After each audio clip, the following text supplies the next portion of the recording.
Ерсінбек Қойбағарұлы. Сергелдең сезім. Роман. Түс көріпті. Жұмысында дәрігерлер демалатын бөлмеде отыр екен. Үстінде аппақ ақ халат. Қайдан шыққаны белгісіз қарсы алдына келіп атаны жайғасты. Тіптен өзгермепті. Тап-баяғысындай аса маңғаз, паң. Екеуі дойып ойнады. Атан мұны бірнеше мәрте ұтты. Бұл ақыр ғой, деді атан менсінбей, мұрнын шүйіре. Келістік қой, бұл ақыр ойын. Осы жолы кім ұтса, барлық жеңіс соныкі. Екеуі дойбы тастарын қайта тікті. Шәміл бірінші жүрді. Әдегеннен ақ атан қатты қателесіп, 3 тасын бірден ұтқызды. Одан әрі оның ойыны оңалмады. Міне, атанның тақта бетінде қалған жалғыз дәмкесін Шәмілдің 4 бірдей дәмкесі тұтқынға түсірмек боп қаумалап, тықсырып барады. Маңдайынан шып-шып тер шыққан қарсыласының түрі түтігіп кеткен. Қазір сыбағыңды аласың. Барлық жеңілісімнің есесін осымен бірақ қайтарамын. Бұл ақырғы ойын. Осы жолы кім ұтса, барлық жеңіс соныкі, деді Шәміл. Атаның өз сөзін өзіне қайталап. Осы сәтте әлдекім есікті ашып, Шәмен ауырып қалыпты, деді. Сол-ақ екен, босаға үстіндегі репродуктор. Бригада 13-я, 13-я на вызов, деп қақсап қоя берді. Кейде қалжырап, қатты шаршап келіп, шырт ұйқыда жатқан Шәмілдің құлағының түбінен трактор өткізсеңіз де оята алмауыңыз мүмкін. Ал 13-ші бригаданы шақырған диспетчердің әлгі 4 сөзін жай сыбырлап айтсаңыз, ол атып тұрады. Шәміл ұйқылы-ояу күйінде еңкейіп, кереуетінің астына қол жүгіртіп, дәрі-дәрмек салған сөмкесін іздеді. Репродуктордың даусынан оянған заматта қарғып тұрып, сөмке ұстаған күйі диспетчердің алдына жетіп келу, өзі осында қызмет еткен 3 жылдың ішінде әбден дағдыға айналғанды. Бірақ бұл жолы кереуеттің астында сөмке жоқ еді. Бөлме көзге түртсе көргісіз тас қараңғы. Ұйқысы ашылды, жұмыста емес өз үйінде екенін, әлгі репродуктордың даусын түсінде естігенін енді аңдады. Қай уақыт екені белгісіз. Әйтеуір түннің беймезгіл бір шағы, таңдайы құрғап, кеберсіген еріндері бір-біріне жабысып, тамағы кеуіп қалған. Көмекейінде бір қышқылтым дәм бар. Түрегеліп, қабырғаны сипалай жүріп барып, шам жаққышты шырт еткізіп басып еді, жанбады. Алдыңғы күні кешқұрым күйіп кеткені есіне түсті. Ауызғы бөлмеге кіріп, құбырдың шүмегін ашып, салқын суды әбден сімірді. Сосын келіп, кереуетіне қайта құлады. Тырп етпей жатыр. Қараңғы бөлмені меңдеген меңіреу тыныштық, оқтын-оқтын иттерінің шәуілдеген үні естіледі. Одан басқа сыртта бір гүл бар. Завод ба, әлде темір жол бойымен жылжыған пойыздар ма, белгісіз. Стол үстіндегі қоңыраулы сағаттың құлағы уақытында бұралмағандықтан тоқтап қалыпты. Тым-тырыс. Білегін сипалап еді, қол сағаты да жоқ. Кереуетіне киімін шешпестен құлай кеткен екен-ау. Қалталарын сипалап көрді. Мана бір балаларға сатып жібермеді ме? Иә, сөйткен секілді. Әлде қайдан әтеш шақырды. Сырттан жүрген машиналардың дыбысы естілмейді. Таңғы сағат 6-дан бастап қозғалады олар. Демек әлі тым ерте. Құлағы баяу шыңылдайды. Ұйқысы қанып қалыпты. Енді бас қатты ауыра бастады. Әлгінде салқын судың орнына ыстық қою шай ішкенде бұлай қиналмас еді. Әй, қойшы соны. Көңілі қошы жоқ адамға жай күйдің қажеті қанша. Қайда жүрсе де, қалай жүрсе де, бәрібір емес пе? Кешегісі есіне түсе бастады. Мана Шәмсия тойға шақыру қағазын беріп кетісімен бұл асханаға тартқан. Онда кісілер тым көп екен. Кезек күтіп тұрмады, әрі тағамға да зауқы жоқ еді. Әріректегі сыраханаға кіріп, 2 саптаяқ сыраны сіміріп, 4 самсамен жүрек жалғады. Сосын тердің жанынан өтіп бара жатып, 3-4 жігіттің ортасында тұрған ескі танысын жолықтыр. Олармен қосылып шарап ішті. Сол жерде бір жігітпен мылтық атып, жарысуға бәстесті. Тіпті студент кезінде атудан 1-ші дәрежесі болғанын да мақтан айтып, терге енді. Босқа бөсіпті. Бұның 20 тиынға алған 10 оғы жап-жақын тұрған ойыншықтардың бірінде құлатқан жоқ. Қалта түбін қағып еді, тиын-тебен ғана қалыпты. Шөлмекке жетпеді. Бұл анадай жерде тұрған біреулерге барып, сағатын сатты да бір шөлмек алып келіп, бәсекелесінің қарызынан құтылды. Мыналар да құралақан емес екендігін байқатып қарманып бақты. Әрқайсысы 1 сомнан шығарып, және бірін әкелді. 2 шөлмекті тауысып, бұлар және 1 сомнан шығарды. Одан кейінгісі есінде жоқ. Әйтеуір біреулермен жаға ұстасқанын, біреулердің ажыратқанын, бір кезде сол жақ бетінің ду ете қалғанын біледі. Одан соң жарға құлап бара жатқандай бір күй кешкен. Сол жақ бетін ұстап көріп еді, аздап ауырды. Шапалақпен жақсылап тұрып тартқан екен-ау. Біреулерге тұра ұмтылған есіне түсті. Олар тұра қашқан. Әлден соң алдындағыларының шалбар киген қыздар екенін аңдап қалып, кілт тоқтады. Бұл оқиғаның бәрі кімдердің көз алдында өткенін есіне түсіре алмады. Ұят-ай! Ертең азық-түлік дүкеніне барғанда елдің бетіне қалай қарайды? Қайдағы бір көлденең көк аттылармен соншама ішкені несі? Неткен ақымақсың, Шәміл? Қайран, көңіл-ай! Тілегінің бәрі орындалып, 4 құбылаң тең тұрса, бүйтіп құлдырамас ең. Күннен күнге өзіңде құлпыра берер ең. Айналаңды да құлпырта түсер ең. Биіктен биікке ғана өрлеуге тырысып бағар ең. Шүкір, әйтеуір дәл қазір өз орныңда жатқаныңа шүкір. Үйді қалай тауып келдің? Әлде таныстарымның бір жетелеп әкелді ме екен? Өзі өз болып, өлесі мас болуы осымен 3-ші рет. Өлесің әлі, сорлау. Соншама көп ішпесең қайтет. Ата-бабаң арақтан өлген жоқ қой, дейтін ет шешесі бұның басын сүйіп отырып. Сол сөз есіне түсті. Онда Шәміл жазғы демалысын өткізіп, ауылда жүрген. Бір тойға барғанда көп ішіп қойып, ертеңіне әбден құсқан. Ақыр соңында қан араласып түсті. Сол жолы айтып еді шешесі әлгі сөзді. Ұлының соншама көп ішуіне не себеп болғанынан бейхабар ғой Қайран ана. Қайтейін, сен көңілсіз еттің мені. Сол жазда жиделер де көп гүлдеді. Сол жазда көрші ауылдың баласына мәңгіге айырбастап кеттің мені. Тойда 2 қыз қосылып шырқаған осы ән бұл дүниеде Шәмілмен тағдырлас, Шәмілмен мұңдас, басқа да бас кешкен пенделер бар екенін ескертіп, оның қан көңілін босатып, жан жарасының аузын ашты. Ет білінбеуге тұз дауа, тұз білінсе не дауа? Өзің доғдырдың оқуын оқисың. Онша-мұнша емес үлкен доғдырдың. Арақтың залалын білесің. Сөйте тұра сонша ішкенің не? Ертең доғдыр болып келгенде өзің осылай ішсең, кімге сөзің өтеді? Шешесі болашақ дәрігерге ішімдіктің зияны жөнінде біршама лекция оқыды. Соңында жалғызіліктілігін айтып, жылап та алды. Өтірік айтпа, біреудің ала жібін аттама, ешкімге жамандық жасама, деп құлағыма құюшы едің, аяуланам.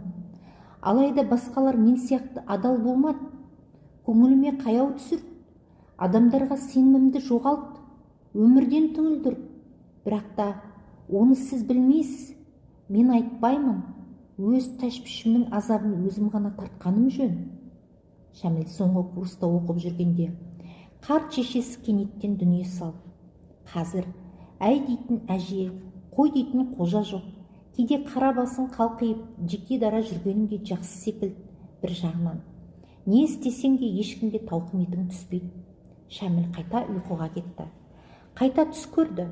Түсінде баяғыдан өңі таныс, ақ шашты, көсе шал жақындап келді. Түсі тым суық. Шәміл шегіне берді. Бір кезде тынысы бітті де қалды. Қыбыр етуге әл жоқ. Тым құрыса бір саусағында қозғалта алар емес. Дымы құрып үн шығаруға қанша әрекеттенгенімен ештеме өндіре алмай, өлдім дегенде әзер оянды. Бойын қорқыныш билеп, жүрегі аттай тулады. Бірнеше мәрте терең тыныс алып көзін ашқанда әлгі шал кереуеттің басында отыр еді. Зәресі зәр түбіне кетіп, орнынан атып тұрғаны сол. Шал көзінің отын жарқ еткізіп, жақтан тартып жіберді. Шәміл далаға тұра зытты. Ішкенімді біліп қойған екен-ау. Бүгін қарттың хәлін сұрап қайтуым керек. Бұл не? Әруақ па, перме? Мүмкін белая горячка басталған шығар. Галлюцинация мынау. Әбден таң атқанша үйіне кіруге жүрегі дауаламаған Шәміл сыртта ағаш орындықта отырған үй иесі келіп амандасты. Айтыңызшы, сізге мына тұрған жайыңыз ұнамай ма?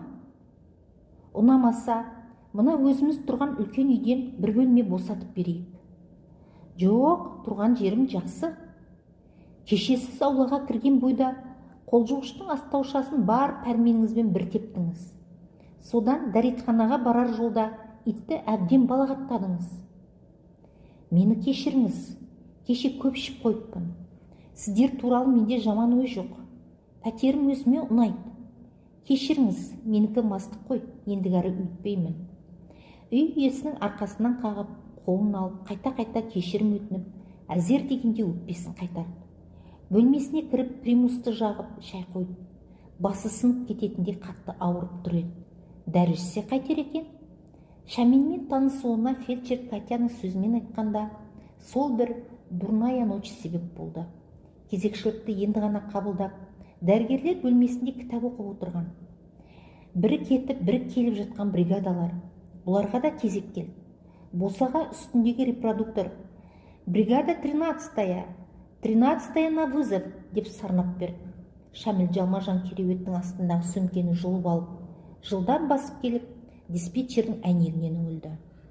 Диспетчер әйел дәптеріндегі 13 цифрын айқыш-ұйқыш сызып, бір парақ қағазды бұның қолына ұстатты. Шофер Захар мен Катя мұның соңынан ілесе сыртқа шықты. Ақсұр Волга жолға 2 мәрте сирена беріп, басқа көліктерді ығыстырып, біраздан соң көмек сұраған үйдің тұсына аялдап, шекесіндегі прожектормен тіміскілеп, үйлердің нөмірін іздестіре бастады.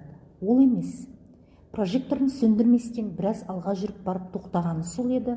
Алдыңғы фардың жарығына шалына егде әйел қол бұлғады. Шофер терезеден басын шығарды. Мұнда, деді әйел. Сөмкелерін қолына ұстаған күйі Шәміл мен Катя әйелдің соңынан еріп, 3-ші қабатқа көтерілді. Пәтерге кірген Шәміл оң жақ бөлменің ашық есігінен қолмен жүргізетін мүгедектер арбасын байқап қалды. Бұлар дәліздің түкпіріндегі бөлмеге енді. «Міне», деді әйел мұңайып. Кереуеттің үстінде шашын желкесіне қарай тараған, жас шамасы 30-дардағы балуан денелі жігіт жатты. Анасы орындықтарды әкеліп қойды. Науқастың жанына жайғасқан Шәміл тамырын ұстай отырып, жасын, қай жері ауыратынын сұрады. «Мен сізге басынан айтайын, доктор. Инженер-геолог едім. Беделім артып, қызметте әжептәуір көтеріліп келе жатқанмын. Бір күні биік жартастан құлап, белден айырылдым. Ой, көп жаттым сіздердің қолдарыңызда. Ай, ештемеге шамаларың келмеді». Даусы бәсеңдеп барып үзілді.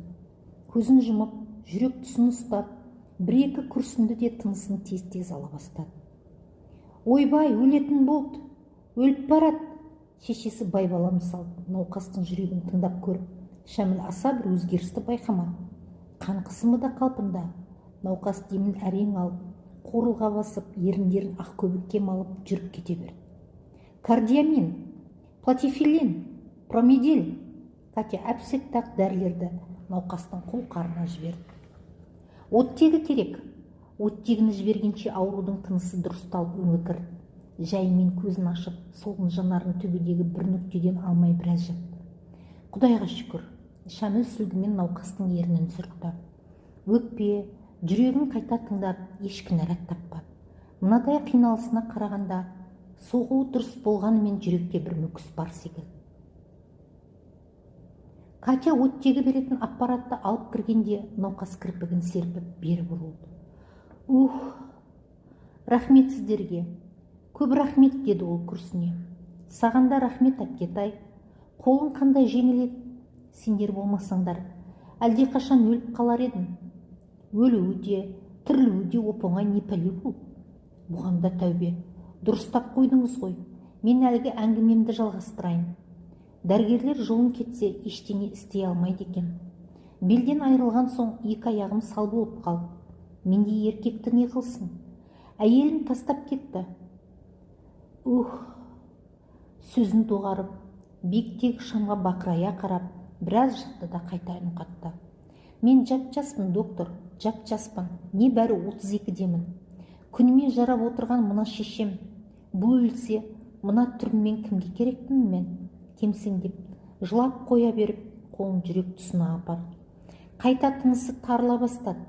Еріндерінің үсті көбіктене түсті. Науқастың жүрегінің соғуы нашарлап бара жатқандай, енді біраздан соң тоқтап қалатындай Шәмілдің дегбірі қашты. Шынында да сондай ма? Әлде қорыққанға қос көрінеді ме? Ол жағы әзірге белгісіз. керекті дәрі-дәрмектердің аттарын атаған ол енді оттегі аппаратына жармасты. Катяның вена тамырына жіберген мықты деген дәрілерінің шипасы болмады. Науқастың халі нашарлай берді. Морфин осы дәріні салған соң ғана науқастың тыныс алуы дұрысталды. Сіз оттегі бере тұрыңыз. Шамил жан ұшырып машинаға келіп рациямен центрге 13-тің ахуалын баяндады. Арнайы инфаркт бригадасын жіберуді өтінді. Сәл тұра тұрыңыз, деді центр. Аздан соң көмегіңізді жалғастыра беріңіз. Өз подстанцияңыздың аға дәрігерін күтіңіз, деген радио нұсқау алды. Мәссаған, аға дәрігердің қолынан не келеді? Үйге қайта кіргенде ауру тілге келіп, ақ халатты абзал жандарды мақтап, алғысын қарша боратты да бірденнен көзі аларып, аузы көпіріп, ықылық атып, демі біте берді. Керекті дәрі-дәрмекті бірнеше дүркін жібергенмен аурудың беті берік қарамады. Лажы қалмаған Шәміл енді оттегі бергеннен басқа ештеме істемеді. Подстанцияның аға дәрігері қартаң орыс әйел еді. Фельдшерін ертіп кіріп келгенде Шәміл анасын көргенде қуанып орнынан ұшып тұрды. Сен басты қатырған қашан қоясың осы? Деді ол кісі табалдырықтан аттаған заматта. Шәміл тіксініп қалды. Тәжірибелі дәрігер түсіне қойды. Сізге емес, анаған деген ишаратпен кереует жаққа иек қақты. Анаған? Әл үстінде жатқан кісіге ұрысқан несі, түкке түсінсе бұйырмасын. Қане, аш көзіңді, қарай көр мұны. 2 бірде бригаданы, 2 машинаны, 6 адамды әуре сарсан қылуын біз ерігіп жүрген жоқпыз. Сенен басқа да баратын жеріміз толып жатыр. Мұна екеуін әбден әлекке түсіріп, өлім аузында жатқан науқас енді көзін ашып Наталья Васильевнаға қарап күлді. Бейне бір мына жас дәрігер мен фельдшер қызды келмеш қылғанына риза секілді. Әжептәуір жастағы кісі өтірік айтып, дәрігерді алдады дегенді біреуден естісе сенбесек, өле көмгенде күлгір. Бала күнінде атасының үйіне көрішіп тұрған айқыздың шешесінің осылай қарғайтыны ойына оралды. Масқара, Катядан ұятай, білгішсініп бұйыра сөйлеп, қаншама дәрілерді жіберткіздірді. Өле көмгенде күлгір. Жас дәрігер қатты ызаға булығып тұр еді. Барып, жұдырықпен төпеп алғысы келді. Қанша наркотик жібердіңіздер? Деді Наталья Васильевна сабырлы үнмен. 1 промедол, 1 морфин. Жетеді. Ендігәрі бізді әурелесең, инфаркт бригадасын жіберіп, жүрегінің кардиограммасын түсіреміз де, бұдан бұлай шын қиналсаң да келмейміз. Кеттік. Наталья Васильевна, мені кешіріңіздер. Мүгедек болған жас жанымды кешіріңіздер. Енді шақыртсам, ит болайын. Және бірін деп мөлие қарап, саусағын шошайтты. Сал 1 промедол, деді Наталья Васильевна фельдшеріне. Дәріні дайындап, жеңін түруді өтінген фельдшерден науқас кісі шприцті сұрап алып, инені өз венасына өзі салды. Мен мұны жақсы білемін, деді Наталья Васильевна бұлай шыққан соң. Жап-жас басына қарамай апиын шет. Бір төбелесте біреулер жолынға пышақ салып кетіпті. Өзін танымайтындарға инженер-геологпын, спорт шебері альпинистпін деп соғады. Көрдіңіз бе? Сіздің жастығыңызды пайдалана қоюын. Әбден тіс қаққан әккі пәле. Ондайлардың сау жүрген күнде де адамға да, қоғамға да зияны болмаса пайдасы тимейді. Сіз оның қолығына өкпелемеңіз, дәрігерсіз ғой. Подстанцияға келе салысымен диспетчер әйел және 1 парақ қағазды ұстатты. Катя процедура бөлмесіне барып, жұмсалған дәрі-дәрмектердің орнын толтырып, пайдаланылған шприцтерді алмастырып шығысымен 13-ші бригада Ақсұр Волганың сиренасын аңыратып зулап бара жатты. Бұл жолы шақырған үйдің темір қақпасы бар екен. Сыртында «Абайла, қабаған ит» деген жазу ілініп тұрды. Түймешекті басқан сол қақпа ашылып, ұзын бойлы жасөспірім мен орта жасар әйел қарсы алды. Әйел жасөспірім мен Катяны үйге ертіп жүрді де, жасөспірім иттің шынжырын сылдырлата жетелеп, үйшігіне апарып кіргізіп, есігін сыртынан жапты. Табалдырықтан енді аттаған Шәмілді дәу қара кісі шынтағынан ұстап дедектете жетелей жөнелді. Жүр, өзі әлдекімдерді сыбап боқтап келеді. Сөмкесін есіктің жақтауына соғып, апыл-тапыл аттаған дәрігер төргі бөлмеден бір-ақ шықты. Маскасының екі тілде сапырып сөйлеген балдыр батпағынан түсінгені бұл, яғни Шәміл, мынаның аялаған алтынын, яғни ұлын өлтірмек болған. Сөйтіп мана күндіз тісін дұрыс жұлмаған. Соның себебінен алтыны қазір қансырап әл үстінде жатыр. Міне көр, деді үй иесі, аузынан арақ иісі мүңкіп. Осы бала өлсін, сені де өлтірем. Баласы кереует үстінде жатыр. Жерде ақ түсті шылапшын. Ішінде алқордай домалана ұйыған қара қоңыр қан. Көрдің бе, қанша қан кеткенін? Сенің тірлігің бұл. Өлтірмекші екенсің ғой. Қойсаңшы енді, оның түсін жұлған басқалар. Бұл басқа, деді әйелі. Шәміл баланың шешесінен мән-жайды сұрады. Барқырап әңгімені әлденеше рет бұзған әкесінің сөзін есептемегенде түсінгені, мана күндіз баланың зар қақсап ауырған тісін стоматологиялық емханада жұлған. Ондағылар 2 сағатқа дейін нәр татпауға кеңес берген.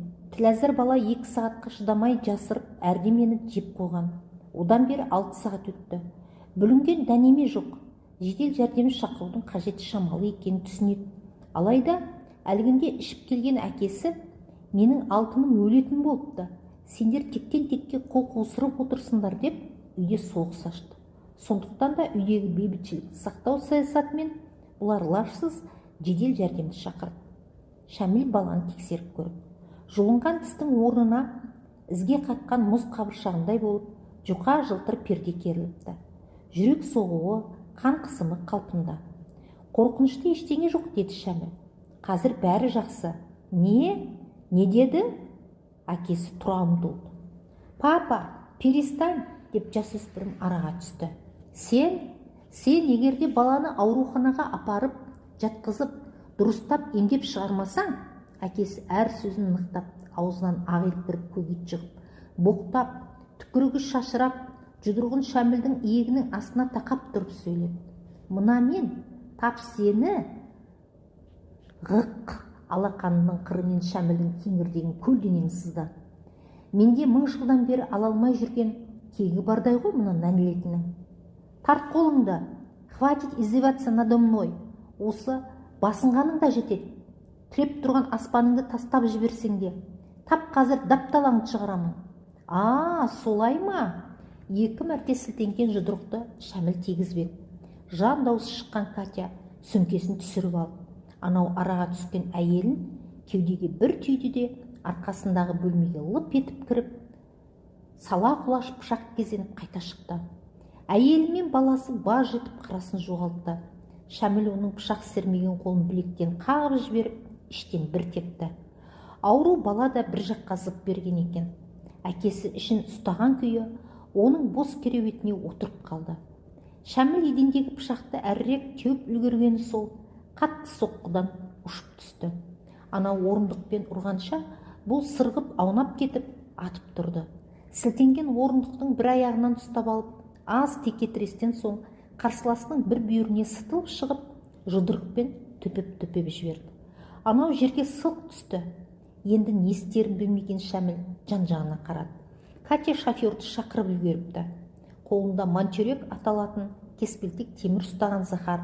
Оның аржағында Катя тұр еді. Байқау керек, деді Захар. Қалтасынан жіп шығарып, әп-сәтте ананың қолын артына қайырып байлады. Не істеп жатырсыңдар? Қоя беріңдер, деді әйелі. Үйдегі бір затқа тимейсіздер. Анау табалдырықтан әр тұрыңыздар. Қане, деп Захар гүжілдей зілденіп мынаның аяғында тұсаулап тұрып. Ал, Катенька, сен центрге хабарла. Осы мекенжай бойынша тез милиция жіберсін. Бұлар бізге көрсетті, енді біз көрсетеміз. Мына жігітіміз ептілігінің арқасында ғана пышақтан аман қалып, мұндайлардың талайын көргенбіз. Ертең бәрімізді ұрып, үйімізді тонап кетті деп пәле жабады әлі. Милиция келгенше осында тұрамыз. Біреуіңді бір затқа тигізбеймін. Пышақта орнында жатсын.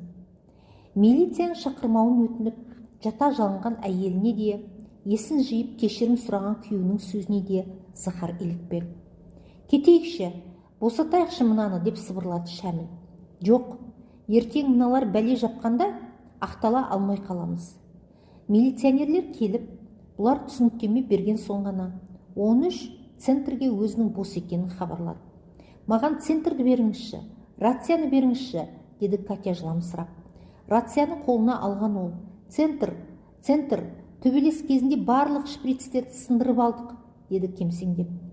Құрып кетсін шприцтерің, өздерің аман шықсаңдар бопты. Шприцті қажет етпейтін жерге жұмсаймыз. Тек тездетіңдер, деп центр теміржол бойындағы бір бекетті атады. Біреу өзін-өзі пойыздың астына тастапты. Теміржол бойының дәрігерлері көмек көрсетіп жатқан көрінеді. Бізді жоқтан өзгеге шақыртқандарға айыппұл төлетсе, бассыздық тыйылар еді, деді Катя. Осы жұмыста істегеніме табаны күректей 20 жыл толды. Талай пәлені көрдім ғой. Қайсы бір жылдары 6-шы курстың студентімен қызметтес болдым. Бір жолы жүрегі қысылған шалға көмек көрсетуге бардық. Мен машинада отырдым. Студент дәрігерімнің бір өзі кіріп ем-домын жасап шықты. Кемпірі екеуі ғана тұрады екен. Риза болып қалды, деді ол. Ертеңіне әлгі шал подстанция бастығына келіп, сіздің дәрігеріңіз кеткен соң алтын сағатымды жоғалттым деп шамданыпты. Не керек, шал институтқа да, заң орындарына да хабарлап, баланың абыройын төгіп, әбден титықтатып бітті. Енді институттан қудырмақ боп бар әрекетін жасап жүргенде, үйінің жылу жүйесі бұзылып қалып, мұз қатып жарылған батареяны алмастырғанда, сағат соның артынан табылыпты. Әне көрдіңіз бе? Кейде біздің жұмыста осындай да болады. Кәрі қақпастың несі кетті? Сағатының табылғанын хабарлады да, үйінде шәнейіп жата берді. Ал студентті әлде қашанақ біздегі жұмысынан шығарып жіберген. Қайта-қайта милицияға жауап беру, институтта айғай-шу, жиналыстарда талқылап тәлке кету, жора жолдастарының арасында ұры атануы, осының бәрі оңай ма?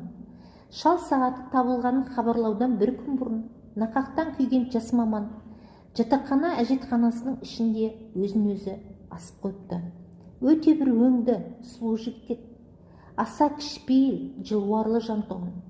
Білгір дәрігер шығатын еді одан. Әлгіні де аямай жазалайтын шығар, деді Шәміл. Ай, не істей ояр дейсің? Арзымайтын айып төлетер. Сен одан да маған мынаны айтшы. Мен ғой 10 адамға оңайлықпен бой бермеймін. Ал ананың денесі менен ірі болмаса, кіші емес. Ішке кіргенде сенің ішек қарың ақтарылып жатқанның үстінен түсемін ғой деп едім. Оның серейіп жатқанын көріп, мен таң қалдым. Сонда сен оған не пәле істедің? Ана бір құлаш пышағынан қалай аман қалдың? Қандай Құдай сақтап қалды, соны айтшы. Мен пансионда тәрбиеленгенмін. Ол не? Балалар үйі сияқты мекеме. Онда немене? Төбелестің тәсілдерін үйрете ме? Бір күніміз төбелессіз өтпейтін. Сонда қалай? Бекерден бекерге бір-біріңді түйгіштей бересіңдер ме? Шәміл 4 қолдың мектебін тәмамдағаны хақында ешкімге тіс жармайтын. Ол өзі бір ұзақ әңгіме. Сонда жүріп бокс үйірмесіне қатыстым. Боксер екенсің ғой. Әлгіні сұлатып салып, қарап тұрғаныңды енді түсіндім. Онан гөр самбоны үйренгенім жөн еді. Мына мен самбодан спорт шебері болғанмын.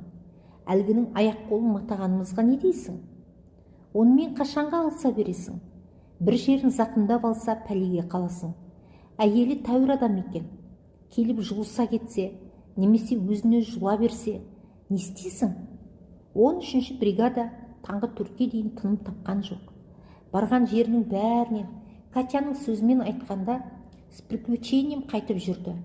Тек түнгі 4-тен 10 минут өткенде подстанцияға келіп, диспетчердің дәптеріне 6-шы болып тіркелді. Соңғы кім, деді Захар? 19-шыдан кейін шақырыласыздар. Слава Богу, хоть немножко закимарим.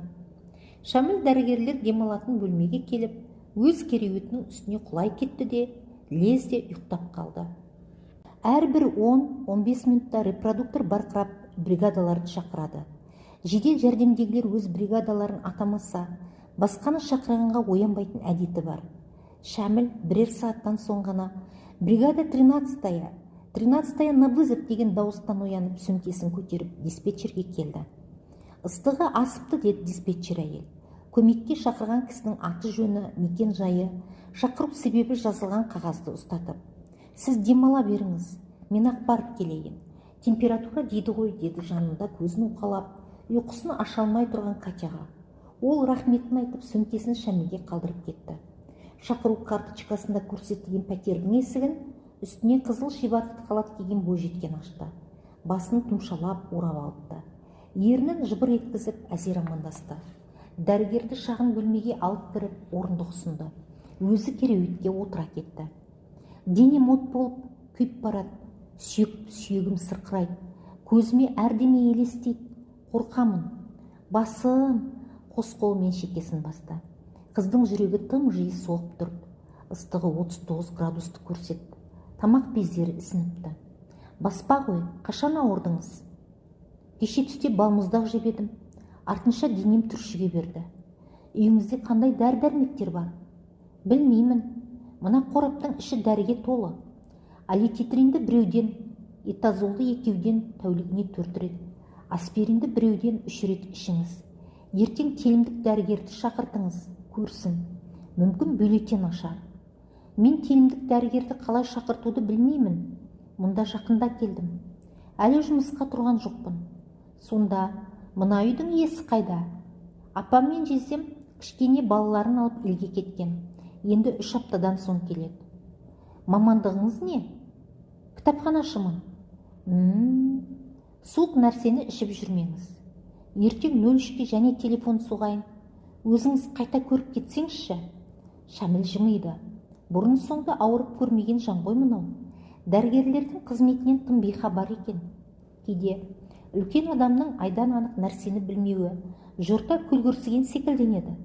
Ал бейтаныс қалада бір өзі бір үйде қалып, жаны қиналып, жарым түнде бөгде ер кісіден көмек сұрап отырған мына бойжеткен дәл осы сәтте әлі оңы мен солын ажырата білмеген панасыз сәбидей еді. Таңертең ауысымды тапсыратынын, жұмыста болған күнде де бір жерде отырмайтынын, қыздың шақырғанына бұл емес басқа дәрігер келуі мүмкін екендігін, мұндайда күндіз телімдік дәрігерді шақыру керектігін Шәміл түсіндіріп жатпады. Шприцін шығарып ине салуға дайындай бастады. Ой, мама, қорқамын. Ағатай, соның керегі жоқ. Ыстығыңыз тым жоғары. Мынаны ексек төмендейді. Одан соң ана дәрілерді ішсеңіз, тезірек жазыласыз. Дәріні салып болып, ас содасының немесе марганец қышқылды калийдің ерітіндісімен тамағын күніне әлденеше рет шайып тұруға кеңес берді. Бұл үйде олардың бар жоғын білмеймін. Онда ертең өзім хабарласамын. Шәміл мына пәтердің телефон номерін жазып алды. Шақыру карточкасын толтыра отырып, қыздың аты жөнін, жасын, қандай оқу орнын бітіргенін сұрастырды. Әскербекова Шәмен, Мәдениет институтын бітірген. Шәмілмен түйде құрдас екен. Қазір таңғы 5-тен 15 минут өтті. Мен ертең сағат 11-де телефон соғамын. Оған дейін дұрысталып қаласыз. Рахмет, айыпқа бұйырмаңыз. Сіздің атыңыз кім? Шәміл. Қыз біртүрлі ризалық пейілмен жай ғана жымиды. Сізге көп рахмет, сау болыңыз, деді даусы қарлығып. Бір істі көңілдегідей етіп тындырсаң ләззат аласың. Кісіге жақсылық істеп, әлгінің шын пейілмен қуанғанын көргенінде бойыңды рахат сезім кернеп бір жасарып қаласың. Қою бұлт төніп, қатпар-қатпар тасқын басқан көл бетіне нөсер төгіп-төгіп өте шыққаны елестетті Шәмілдің көз алдына. Аздан соң жаны жай тауып, тып-тыныш күй кешіп жатқан көлге күн күле көз тастап, «Қандайсың жарқыным?» деп хәл сұрады. Тәуірмін деп үн қатты көл. Захар рацияны қосып, центрге 13-тің бос екені хабарлаған. Подстанцияға бара беріңіздер. Ақсұр Волга желде есіп келеді. Ұйқыдағы қала атқан таңның ақ шапағына бөленіп, енді ояна бастаған. Ағаштар бүрленіпті. Арудың салалы саусақтарына тағылған алтын жүзіктердей кейбір бұтақтардың ұшар басын үрпек ақ гүлдер көмкеріпті. Кең көшелердегі күндізгі ұлы қарбаластың нышанын байқатып, бірен-саран кісі қараңдайды. Шәмен? Аты әдемі екен. Әлдекімнің сөзі есіне түсті. Запорожец не машина. Доктор не мужчина. 3-4 ай бұрын бір отырыста бір келіншектен естіген еді әлгі сөзді. Дәрігер еркектерге әйелге деген сезім жоқ. Олар әйелге токарьдың бір детальға немесе шофердің көліктің бір бөлшегіне көз тастағанындай профессионалдық тұрғыдан ғана қарайды. Ренделенген бір тақтай бетінің тегіс емес екенін тексерген ағаш ұстасындай әйелдің денесін қалай болса солай сипалап көріп үйреніп қалғансыңдар. Шәміл үн қатпады. Солай ма? Мүмкін. Мүхін келіншек кекетіп маңқалана сөйледі. Мүхін емес, тап солай. Тап мына сенің орныңда басқа еркек болғанда маналы бері менің басымды шыр айналдырар еді. Сен өткен жоқсың, себебі дәрігерсің ғой. Шәміл мына кісіден бойын аулақ салуға тырысты. Барды да өзі танымайтын біреулердің әңгімесіне араласты. Біраздан соң әлгі келіншектің қайта қасына келіп, темекісінің түтінін бұрқырата қамқорси сөйледі. Ең жаман мамандықты таңдағансың, қайным. Сендердің пейілдерің жаман ғой. Адамға ауру тілейсіңдер. Ешкім ауырмаса, жұмыссыз қаласыңдар. Сөйтіп әлгі не деуші еді? Ставка екен ғой. Соны қырқат, жалақыларыңды жоғалтасыңдар. Сондықтан да сендерге кісілердің көбірек кеселге ұшырағаны керек. Сіздікі дұрыс емес, апай, деп келікті бір жігіт. Бұл да қызып қалған екен. Әлгінде өзін мединституттың студентімін деп таныстырған. Дәрігерлер болмаса, сіз дәл қазір осы жерде темекіңізді тартып, тәкаппарсынып тұрмас едіңіз. Чума, холера, оспа, дифтерия, полиомиелит, айта берсем көп. Сіз білесіз бе, бір чуманың өзі бір жылда қанша миллион адамды жер бетінен жойып жіберетінін. Соның бәрін дәрігерлер құртты. Сен мені оқытпа. Мұның бәрін мен сені әлденеше есе жақсы білемін. Менің ажырасқан байым главврач болатын. Сен небәрі студентсің. Әңгіменің одан кейінгі желісі есінде жоқ. Тым көп сөйлеп, әркімге бір тиісе берген әлгі келіншекті бір жігіт таза ауада серуендеуге алып кетіп, екеуі қайтып оралмады. Сонда қалай? Әлгі келіншектің айтқаны дұрыс па? Дәрігер еркектер әйелге деген сезімнен жұрдай ма? Нағыз еркектер анадай ахуалдағы шәменді бас көзге қарамай құшып сүйе берер ме екен? Жоқ, мен ондайға бара алмаспын. Әр істің өз жүйесі, өз орны бар. Подстанцияға келіп, біраз дамылдаған соң 13-ші бригада және шақырылды. Шәміл бұл жолда Катяны ертпей шықты. Қоңырау түймешегін басқанда іштен хабар болмады. Итеріп көріп еді, есік ашық екен. Кім бар? Кіріңіз. Бөлмелердің бірінен біреу үн қатты. Бұл да бір өзі біреуде жатқан әйел. Катяша айтқанда закон парных случай. Бұл кісі әлгінде жаттығу жасап тұрып, көзі қарауытып құлап түскен. Есін жиып, орнынан көтерілуге әрекет жасағанда, онысынан ештеме шықпаған. Сосын жатқан күйінде ақырын жылжып барып, әрең дегенде есікті ашып, көршілерін шақырған. Олар мұны көтеріп төсекке жатқызып, жедел жәрдемге телефон соғып, өздері қызметтеріне кеткен. Қандай жаттығу жасадыңыз? 17 рет отырып тұрып едім. 18-сінде құладым. Жасыңыз нешеде? 49-да. Шамадан тыс күш түсіріп жібергенсіз ғой. Қойылған сұраққа нақты жауап берудің орнына әрдеменің басын шалып көп сөйлеп кететіндер болады. Мына кісі сондайлардан екен. Тым созылып кеткен әңгімеден Шәмілдің түсінгені. Әйел осы қаладағы шағын бір мекеменің бастығы. Соңғы 2 жылда салмағы 16 килоға артқан. Арықтау үшін жаттығулар жасаумен айналысқан. Жаттығуларды дәрігердің кеңесінсіз өз бетімен жүргізген. Нәтижесі мынау. Әйелдің қан қысымы асып кетіпті. Керекті дәрі-дәрмектерін беріп, енді тырп етпей жатыңыз. Телімдік дәрігердің телефон нөмірін айтыңыз, мен хабарлайын деді. Қазір сіңлім келеді, сол хабарлайды ғой. Қызыма да жеделхат жіберткізем.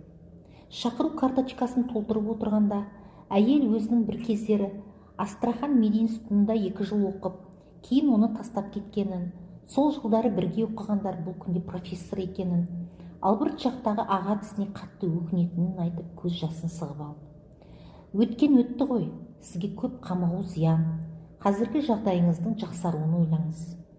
Сағат қоңырауының шылдырынан оянды.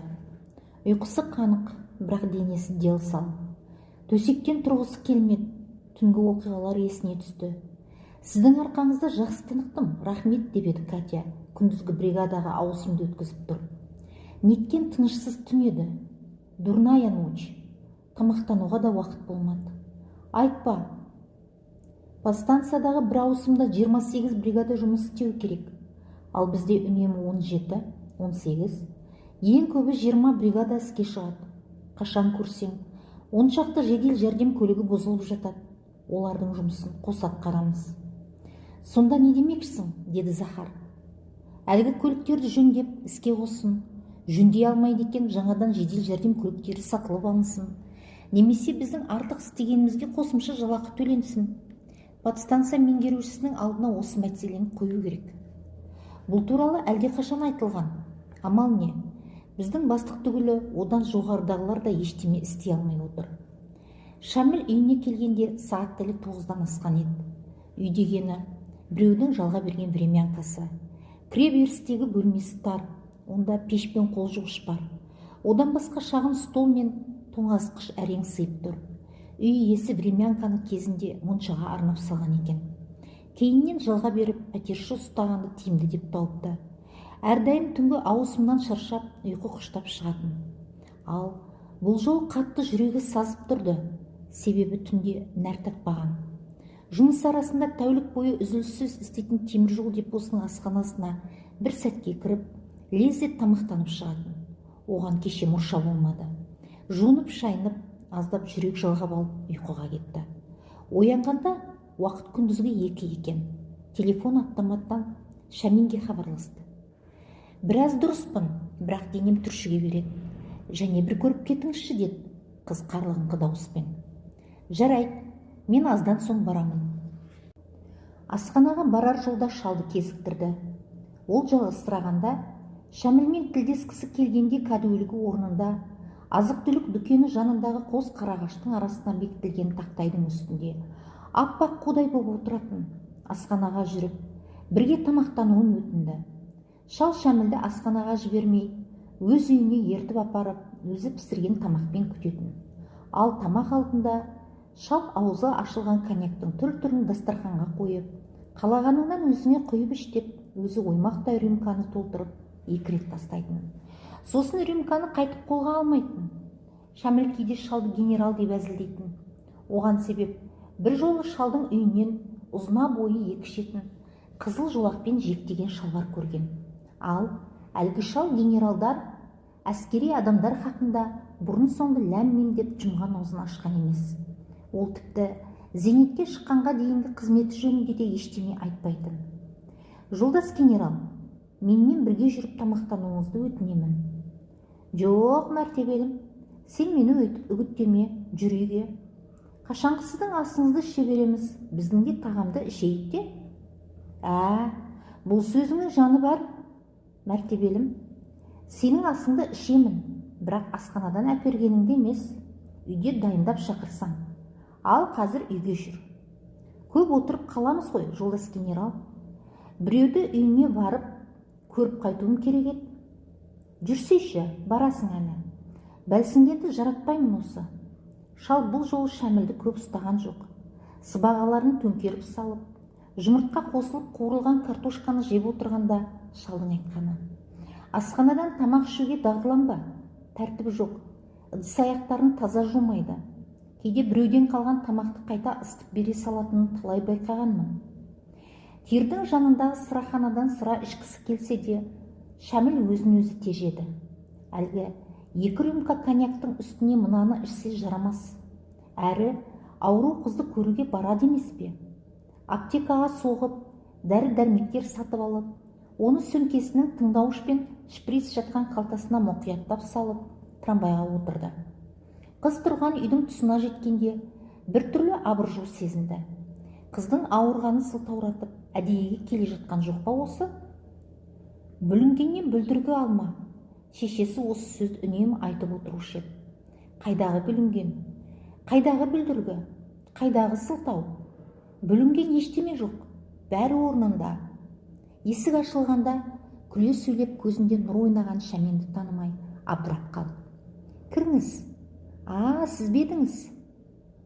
Қыздар қалай тез құбылады, бетін опалап, қаспен кірпікті сүрмелеп, ерінді бояп, тым әдеміленіп алыпты. Аса жағымды француз иіс суының жұпарын қиды. Дұрыссыз ба? Шүкір. Түндегіден көп жақсы екеніңіз түріңізден ақ көрініп тұр. Сіздікі жай ангина ғой.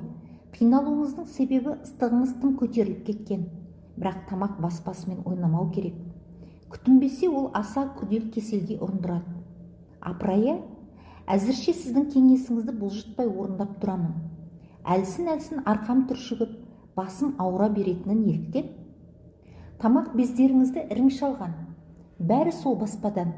Дәрілерді уақытылы ішіп тұрсаңыз қайтады. Ыстығыңызды өлшейікші, термометрді ұсынды. Қыздың дене қызуы 37,5 екен. Манағыдан төмен, бірақ әлі бар. Қане қан қысымыңызды өлшеп жүрегіңізді тыңдап көрейін. Әуелі дәмге отырыңыз. Рахмет, әуре болмаңыз. Сізге тыныш қана жату керек. Шай дайын. Аздан соң тамағымды да түсіремін. Мәссаған, ауырып жүріп тамақта пісіріп қойдыңыз ба? Енді қайтемін. Ас адамның арқауы емес пе? Алдыңғы күннен бері ештеме іше алмадым. Әрі жалғыз өзіңе тамақта батпайды. Жарайды, онда сізге серік болайын. Бәсе, біздің дастарханнан дәм алыңызшы. Ол үшін келіншегіңіз кеймесін. Мен бір өзім тұрамын. Сонда қалай? Бір өзім біреудің времянкасын жалдап тұрамын. Түсінікті. Қыздың мына сөзі онда жай күйіңіз мәз емес екен дегенді ұқтырды. Оныңыз рас, менде мақтанарлық жай күй жоқ. Осы заманда жалғызілікті әйелдер де, еркектер де көбейіп барады. Шәмілдің бригадасы ондайларға талай рет көмекке барды. Жалқы тұратындардың жаны жаралы, тәні іләкер келеді. Әйтсе де әйелдер ұқыпты ғой. Өзін өзі күте біледі, үйіне де қарайды. Ал жалғызілікті еркектердің жағдайы жақсысы кемде-кем. Жарым көңілін жартылықпен жуатып жүре береді. Кейде Шәміл біреуді аялағанды аңсайтын, мәпелеп еркелеткісі келетін.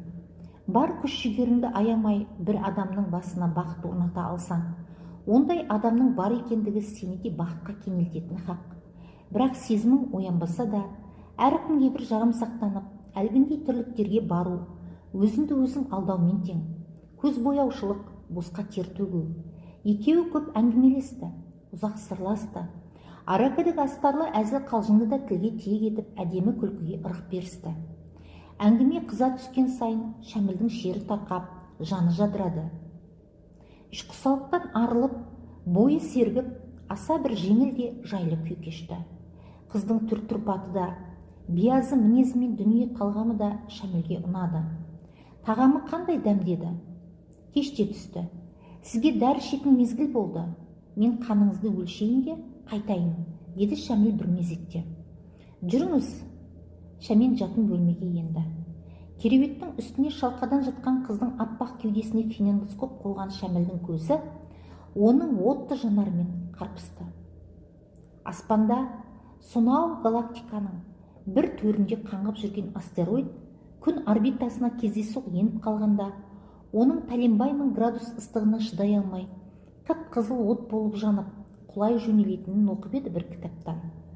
Аспанның сонау бір түкпірінде қалқып, қаңғып жүрген қара тас метеорит лағып, кездейсоқта жердің орбитасына түсіп қалғанда, оның тартылыс күшімен амалсыздан атмосфераның қалың қабатына еніп, жұлдыз болып ағып, жерге қарай құлдилап, құлай жөнелетінін оқып еді және бір кітаптан.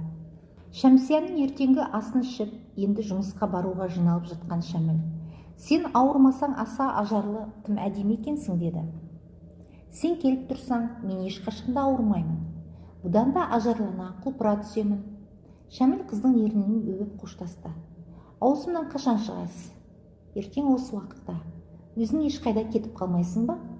«Осындамын ғой, менің басқа баратын жерім жоқ».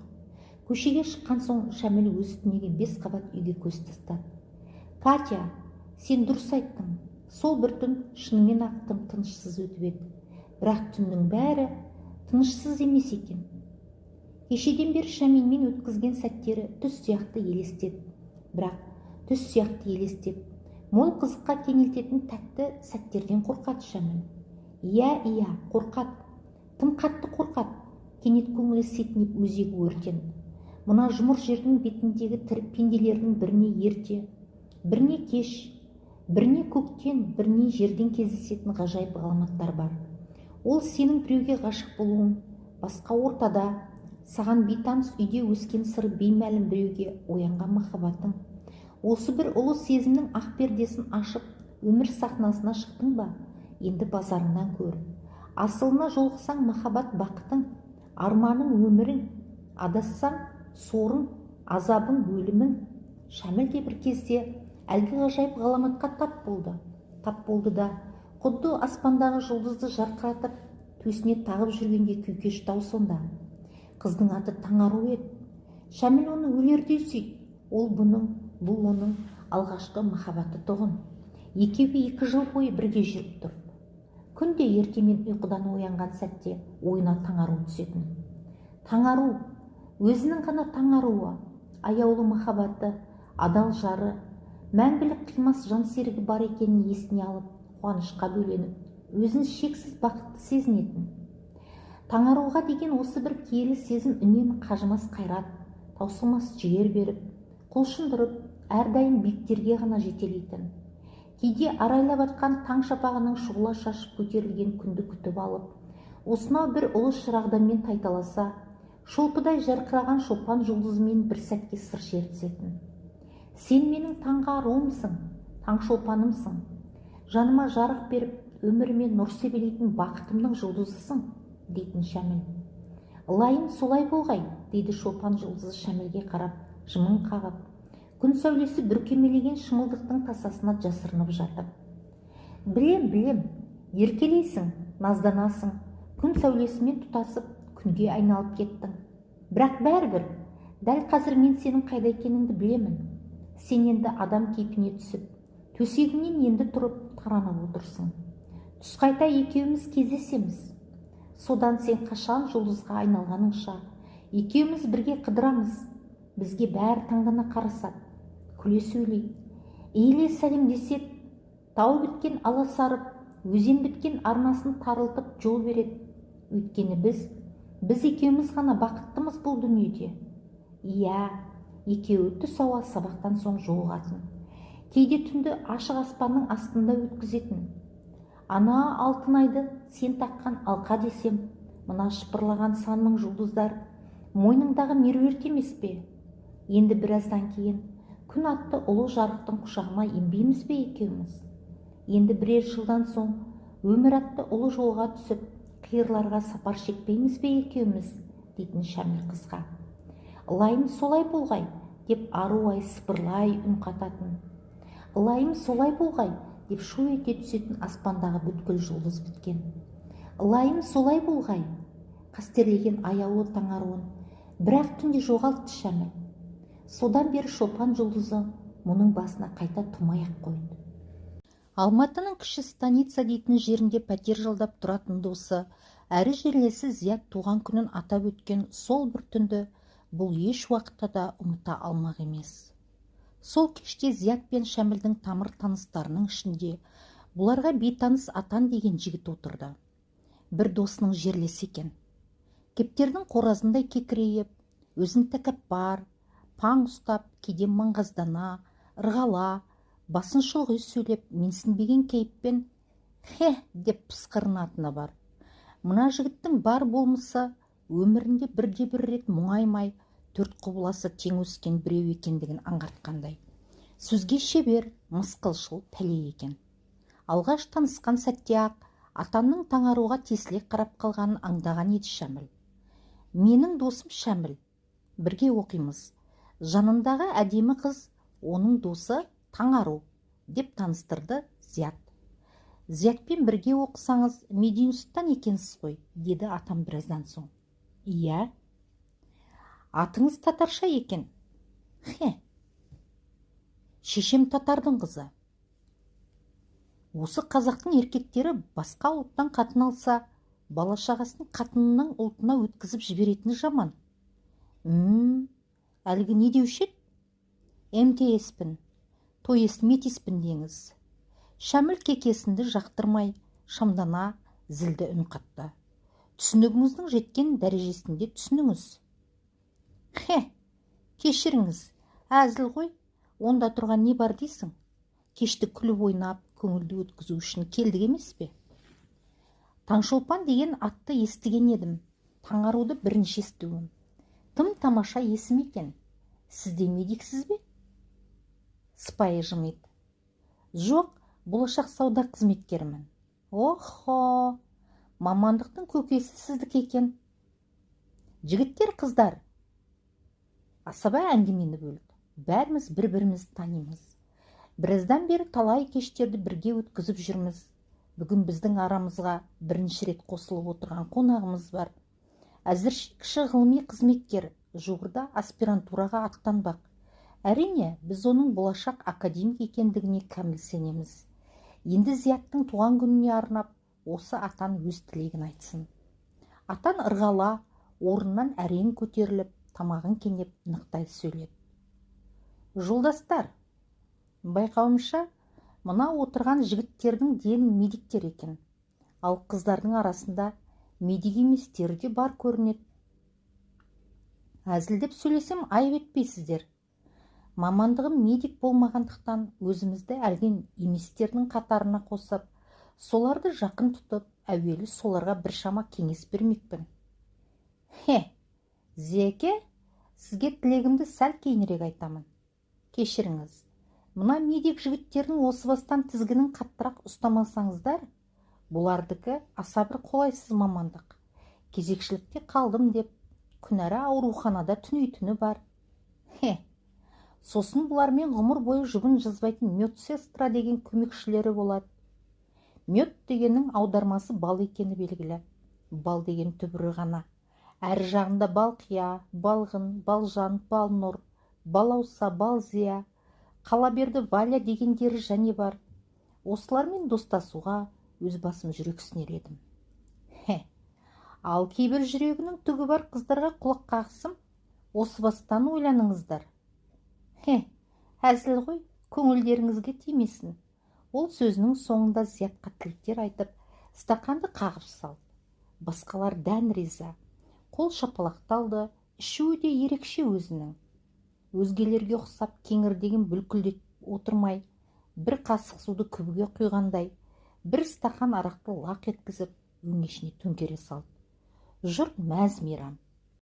Атан сол кеште Таңаруды қайта-қайта биге шақырды. Билеген сайын Таңарудың езуін жиғызбай, күлкіге булықтырумен жүрді. Алғаш көргеннен ақ, ұнамаған ана неменің қиылып, сүйіктісін қайта-қайта биге шақыруын, ал сүйіктісінің біреудің бетіне қарап сылқ-сылқ күле бергенін жақтырмаса да, Шәміл көпке дейін сыр берген жоқ. Таңарудың көңіліне тиіп, жәбірлеп алмау үшін үндемеді. Ұят қой, өзі-ақ түсінер. Тым еркінсіп, әлденеше рет рұқсат сұрамай-ақ, Таңаруды білегінен ұстап, жетелеп кете берген соң, мұның шыдамы таусылды. Жігітім, меншіктеп алғандай мені пешкі құрлы көрмейсің ғой. Кешіріңіз. Атан қолын кеудесіне қойып, иіле ілтипат білдірді. Ойнап күлмесек, бұл жерге неге келдік?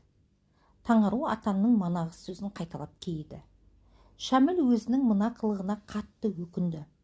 Ойға салса, мыналар ештеме бүлдірмеген сияқты. Өзі тым дөрекі кетіпті-ау. Таңаруды тым жоғары бағалағандықтан, қатты құрметтегендіктен, сол жолы өзін кінәлаған. Әйтпесе, шын мәнінде олардікі әбес қылық екенін кейін кеш түсінді ғой. Түннің бір мезгілінде асаба үзіліс жариялап, жастардың біразы іште қалып, біразы тыста ырың-жырың жүрген. Таңару да қыздармен шығып кеткенді. Бір кезде Шәміл де далаға шықты. Үйдің айналасында, әр жерде топ-топ болып, жырқ-жырқ күліп, темекі тартып тұрған қыз-жігіттер. Манағы Таңарумен бірге кеткен екі қыз екі жігітпен сөйлесіп тұр. Таңару қайда? Шәміл қанша іздесе де Таңаруды таппады. Іште қалғандардың арасында атанның да жоқ екенін есіне түсірген ол, енді көңіліне секем алды. Тіпті үйдің маңын, көшені шарлап шықты. Екеуі де із-түссіз жоқ. Көпшілік дастархан басына қайта жиналғанда, орталарында Таңару мен атан ғана жоқ еді. Ертең атанның төбесіне ат ойнатамыз, деп жұбатты қызып қалған бір-екі дос. Ендігі отырыстың мәнісі кетті. Ертеңіне түс қайта Зият екеуі Таңаруды жатақханасынан тапты. Сөз дипломатиялық бағытта өрбіді. Менің осы уақытқа дейін көрген баққаным жалғыз сен едің. Сенен артық ешкім жоқ деп ойлайтынмын. Қателесіппін. Ол сенен гөрі әлде қайда жақсы. Мені ұмыт, күдеріңді үз. Ойланып, ойға салып көр, мүмкін райыңнан қайтарсың, деп әлденеше рет қайталаған Зиятқа Таңару. Мен әбден ойланып, толғанып пішіп қойдым. Тоқ етері осы, деп кесіп айтты. Шәмілдің қаны басына теуіп түтігіп кетті. Сатқын, көрермін төбеңнің көкке жеткенін. Таңаруға қатты тиетін сөздерді жанына батырып айтқысы келді. Бірақ ләм деп аузын ашқан жоқ. Аузын ашса, тоғанды бұзған селдей лап еткен алапат тасқынның аласұрған ағынымен кете беретінін сезді. Не істерін білмей дал болып, меңзең хал кешіп, жатақхана маңындағы бозқараған түбінде скамейкада отырған. Таңару жатақханадан шығып, көшенің арғы бетіндегі әлгінде ғана келіп тоқтаған аппақ Волгаға отырып кете барды. Мынаның жетісуын-ай, тфу, кеттік, деді Зият орнынан тұрып. Досының қайғысына өзін кінәлі санаған ол қайта-қайта. Қайдан ғана тап болып еді бұл сайтан, деп күрсіне берді. Атанға өзі барып жолыққысы келетінін айтты бір кезде. Жоқ, бармайсың. Оның алдына барып кішірейсең, мен сенен бір жолата беземін. Онда үйге жүр, бір шерді тарқатайық. Бармаймын. Шәміл Зияттан бөлініп, бас ауған жаққа қаңғи берді. Сол күні Шәмілге өмір деген ош еті мен бұш еті ап-айқын көрінетін, атасы мен әжесі тұратын шағын ауылдың шаңы бұрқыраған, тар, қысқа көшесінен айырмашылығы жоқтай сезілді. Махаббат бір тікенек, жүрекке барып қадалар. Ендігі өмірі, алдағы күндері сүреңсіз, ажарсыз, қызықтан жұрдай секілді. Болашағын жоғалту адам үшін ең ауыр, ең азапты жаза. Бұл Таңаруды шын ниетімен, жан тәнімен сүйген екен. Сүйе білмеген жан күйде білмеуі керек еді. Азапты күндер өтіп жатты. Амал не? Көкжиектің көкпен ұласқан кестелі тігісіндей үміттер сетінеп, Алатау шыңдарының аспанға асылған иықтары жамылған қалың қардың төменге күркірей көшкеніндей, асыл армандары Шәмілден алыстап, оны өмірден бір жолата түңілдіріп кетті. Дүниені талақ еткен ол, қаланың қайдағы бір гүлзары мен сайбақтарының ешкім бармайтын, шеткі түкпірлерінде жалғыз жүрді, ішіп жүрді. Жатақханаға, жататын пәтеріне жолауды доғарды. Оқу жайына қалды. Далада кез келген бұтаның түбінде түнеп шығу, болашақ дәрігерде маскүнемге айналу, мына қыршын жастың күнделікті дағдысына айнала бастады. Махаббат бір тікенек, жүрекке барып қадалар. Бақытсыз ғой бұл жүрек, тамшылап одан қан ағар. Мағжанның осы өлеңін жиі қайталайды. Жаңбыр сіркіреп төгіп тұр. Қаладағы әйгілі ең үлкен сайбақтың үстінде күмістей жылтыраған, ұршықбасқа ұқсас бірдеңе қалықтап ұшып жүрді. Жіберген ұршықтай, шыр айналған кереметтің ортасындағы төменге салбыраған, жартышар тәріздес айналмайтын, кабиналы ұшақтың иллюминаторына ұқсас дөңгелек терезелер мен әртүс шамдармен жабдықталған. Адамзатқа табиғаты белгісіз мына ұршықбас бір сәт су бетіндегі қалтқыша қалықтап, бір орнында тапжылмай тұрып қалды. Төменге бет қаратпайтын өте қуатты жарық түсірді. Суға малынып, мүлгіп тұрған ағаштарды мына мол жарықпен жылу елең еткізді. Лезде ақ олардың иілген бұтақтары сілкініп, бой түзеп, бүріскен жапырақтары жазылды. Аздан соң ұшатын ұршықбастың астыңғы жағындағы люк ашылып, жіпке ілінген зембіл салбырады. Зембілдің үстінде алтыбақан тепкендей тербетіліп, екі робот түрегеп тұр еді. Жерге жарты метр қалғанда зембіл төмендеуін тоқтатты.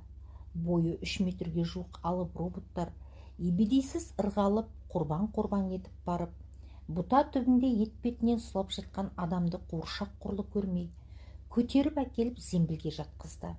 Сол заматта-ақ көз ілеспес шапшаңдықпен көтерілген зембіл ұшатын ұршықбастың ашық лүгіне еніп жоқ болды. Осындай жауынның астында сіздің үстінде ұйықтап жатқан адамды олардың қай сұрпына жатқызуға болады, деді әйел кейпіне ұқсас, көзі тұздай көкшіл ұзын шашты жат ғаламшарлық. Өлік қой, адамның өлігі. Әзірше қай сұрпы екенін айту қиын. Әйтеуір оңтүс емес екеніне кәміл сенемін. Осыны айтқан еркек пішіндес, түссіз көзді, ақсұр қысқа шаштысы адамның жүрек тұсына, кеудесіне алақанын тигізіп, беу өріс дарытты да роботтарға бұйыра сөйледі. Камераға тығыңдар. Роботтар әйнек сандықты ашып, ішіне адамды жатқызған заматта, бергі шеткі экранда оның барлық анализін көрсеткен қыруар сандар мен әріптер қаптап кетті. Аздан соң астыңғы экранда қатар-қатар жазулар пайда болды. Тірілтуге болады. Араққа уланған. Қос өкпесін енді суық шала бастаған. Жүрегі жуырда ғана жұмысын тоқтатыпты. Тірілтуге болады. Уыздай жас екен, қыршын кетіпті-ау. Жаңбырдың астында жатқан несі? Өткендегі біздер Памир тауында бақылаған жалаңаш алыптарды адамдар кісі киік немесе қара адамы деп атайды. Олар адам бейнесіндегі жануарлар. Ал мынау мақұлық қой. Адамдардың ішінде жоғары білімді деген дәрежесі бар, ғылыми атағы бар. Тіпті олардың белгілі бір қауымын, қоғамын басқарып отырған мақұлықтар да жеткілікті. Бұны тірілтіп, сауықтырып, әлгі орнына қайта жіберіп бақылайық. Уыздай жас екен, қандай көркем. Тірілген соң өзімізбен бірге алып кетсек қайтеді? Онда апарып, өзі тектес мақұлықтардың тұқымын көбейтудің қажеті қанша? Біршама уақыттан кейін жігіт сайбақ ішінде жалғыз кетіп бара жатты. Аспан шайдай ашық, жаңбыр сейіліп, суға малынған ағаштар тұнжырап, тып-тыныш меңіреу тыныштық орнаған мезгіл. Жарық дүние, деп үн қатты жас жігіт. Жұлдыз тұнған түн. Сен маған керек емессің. Жай қалған жасыл бақ, қура, көл. Сен неге көлгірсіп жатырсың? Суал. Керек емессің дер маған. Өртеніңдер. Құрып кетсін қу дүние. Өзімен өзі сөйлесіп, алқынып тұрған жігіттің жанынан өтіп бара жатқан екеу кілт тоқтады. Сенбісің? Құдайым-ау, мынаған не болған? Әй, есің дұрыс па? Бұл қайда жоқ болып кетті десем? Жігіттің алдында нән тұлғалы кісі тұрды. Кезінде даңқы жер жарған қазақтың атышулы боксшысы. Физкультура институты мен университеттің биология факультетін тәмамдап, ғылыми жұмыспен айналысып жүрген мына кісі мединституттың бокс үйірмесіне де жетекшілік ететін. Әй, сен ішіп алыпсың ғой? Мұның не? Мұндай әдетің жоқ сияқты еді ғой, әй. Бәсе, құрдымға түскендей құрып кетіп еді. Жас жігіт бапкерін құшақтап, өксіп жіберді. Әй, саған не болған? Шәміл шұқсалығының себебін айтты. Мен ол жігітті танушы едім. Мен қыздарға жылпос, алаяқтың бірі. Әкесінде де сондай қасиет бар еді. Бұл әкесінен өтеді. Бапкердің қасындағы кісі атақты біреудің атын атады. Қолынан келсе қонышынан басып жүре беретіндер олар. Қиын екен. Жігітке езіп жараспайды. Әлгі ғашығыңды өлдіге санада, өзіңді бекем ұста.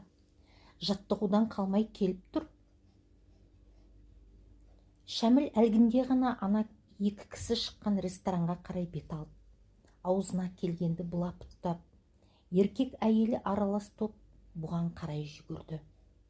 Темекің бар ма? Деді бірі. Жоқ, тартпаушым.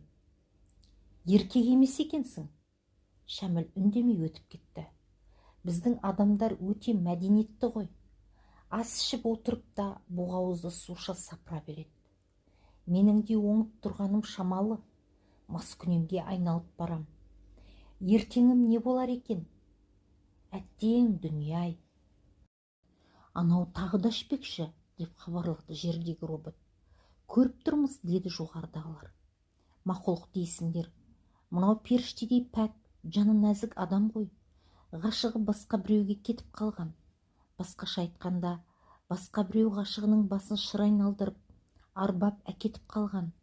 Уыздай жас екен, күйіп кетіпті-ау бейшара. Бұлар қызық. Неше түрлі оқуларды оқып, түрлі мамандықтарды игереді. Күнделікті өмірде өздеріне ең қажетті нәрселерді үйренбейді. Айталық аспаздықты оқиды, ас пісіруді қатырады. Бірақ сол асты қанша қалай ішуді білмейді.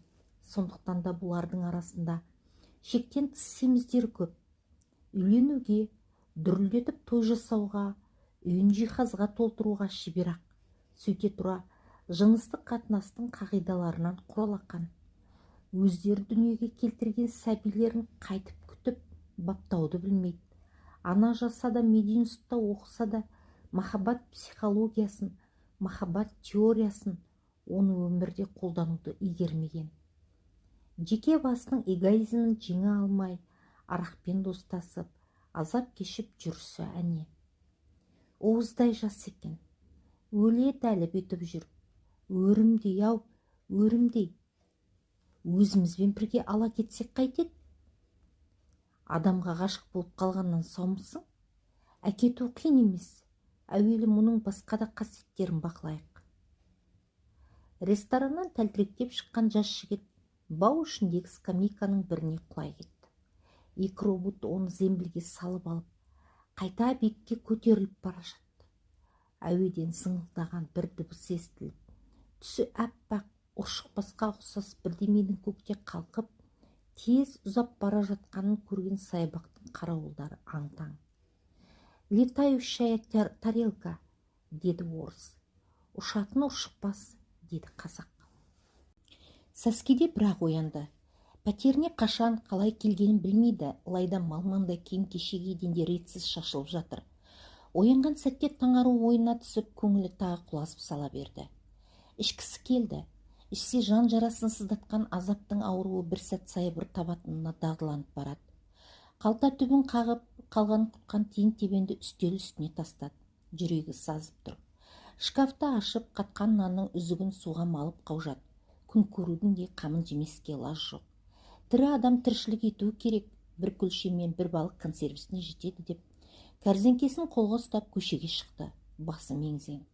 Азық-түлік маңындағы қос қарағайдың діңіне керіле бекітілген тақтайдың үстінде ақшашты шал отырды. «Мәртебелім, бер келіңіз, аз-маз аялдаңыз.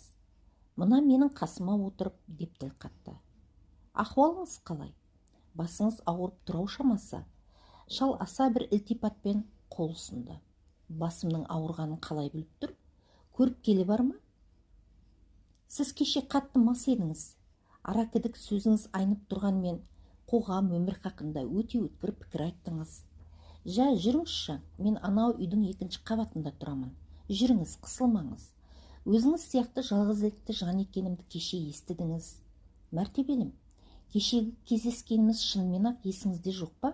Шал мәңгіріп тұрған Шәмілге барлай қарады. «Жоқ, бәсе көзіңізден көрініп тұр. Демек кешегі ақыл кеңестерімнің бәрі далаға кетті. Оқасы жоқ. Сіз сияқты жігітке қайталап айтуға әзірмін. Кешіріңіз, сізбен кеше қай жерде кездескенімді есіме түсіре алмай далмын. Көп ішіп қойыппын. Бұны сұраудың өзі әбес екенін түсінемін. Айып етпеңіз». «Кешіремін, мәртебелім. Бәрін басынан баяндауға әзірмін. Саябақтың ішінде аттракционның алдында таныстық сіз екеуміз. Ойпырмай, қатты төбелеседі екенсіз». «Не дейді? Мен төбелестім бе?» «Иә, мәртебелім. Әне бір үш жүгірмек әркімге бір тиісіп, демалып жүрген елдің тынышын кетіріп еді, сізге соқтығысқаны әйбаттарлық болды. Алдау сазайын. Ойпырмай, екеуін екі ұрып сұлаттыңыз. Үшіншісі әзер қашып құтылды. Оның да құлақ шекесінен қон жетіп үлгердіңіз. Құламады иттің ғана баласы. Қашып құтылды. Милиция келгенде мен сізді жасырып қойып, ана екеуін ұстап бердім. Бұл да есіңізде жоқ қой. Ай. Екеуі баспалдақпен көтерілді. Шал сыртына 4 саны жапсырылған есікті ашты. Мәртебелім, кәрзеңкеңізді мұнда қойып ас үйге жүріңіз. Әуелі сіздің басыңызды жасайын, сосын сөйлесеміз. Шал шәйнекке су құйып плитаға қойды. Тоңазытқыштан піскен ет, колбаса шығарды. Коньяктың түр-түрін суырып столға тізді. Шөлмектердің бәрінің аузы ашылған еді. Кейбірі аздап, кейбірі жартылай ішілген. Біз 1 сағаттай әңгімелестік. Бір сәт сізді жалғыз қалдырып, қайтып келсем? Жоқсыз. Әрі іздеп, бері іздеп таппадым. Артынша жаңбыр себелеп берсін. Содан таң сәріде бірақ келдіңіз.